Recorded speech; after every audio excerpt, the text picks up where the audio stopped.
When I was at Uber, obviously the culture there was fast and furious, but there was this feeling that we were like all in it together and that we all wanted to kind of move mountains, make it happen, to bring this business to life together. And that sense didn't exist at Brightwheel. And so that sense of ownership was really important and unity.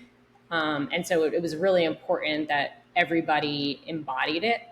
And so when you think about some of the, okay, how do we bring this to life and operationalize our culture within our people practices? That's so critical. And we did a couple things. Like there's obviously new hires and then existing team. The existing team is a bit more of a long pole, and kind of assessing, hey, is this person kind of operating in line with these cultural norms and principles?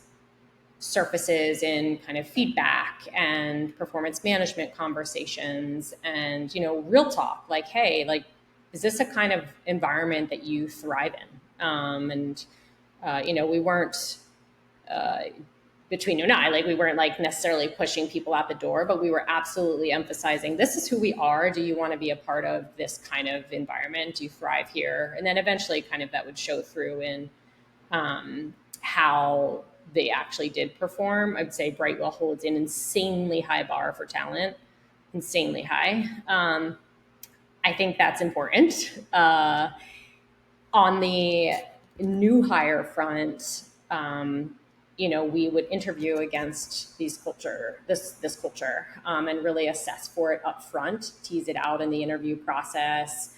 And then from an onboarding point of view, we would also make sure these people were set up for success.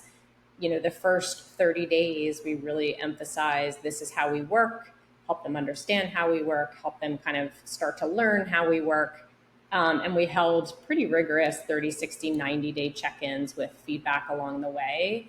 And we weren't afraid to kind of be real after the 90-day mark to say, this doesn't feel like the right fit. And in some cases, we had to exit folks that culturally just weren't aligned with where we were. And we were also okay with these mistakes because we were learning how to find the right people that fit this kind of culture. And so we'd retro even those hiring mistakes, we'll call them mistakes, but these hiring misses. What could we have done differently? What questions could we have asked? How could we have assessed further? So that was really important. So, doing your best to assess upfront in the hiring process, but then, in the 90-day onboarding window, having very tactical opportunities to bring that culture to life and then giving feedback along the way. So that's like side of it. And then there's the process side of it, which I think is important. So on the process front, when I feel like when I say process, like especially in startup world, people get a little like skittish. I personally, I think process can be a highly beneficial thing and honestly critical to, again, that repeatable success. So in our case, we were really emphasizing speed and direction, velocity. At Brightwheel, we had a very clear RACI model and really leaned into that again for efficient decision making.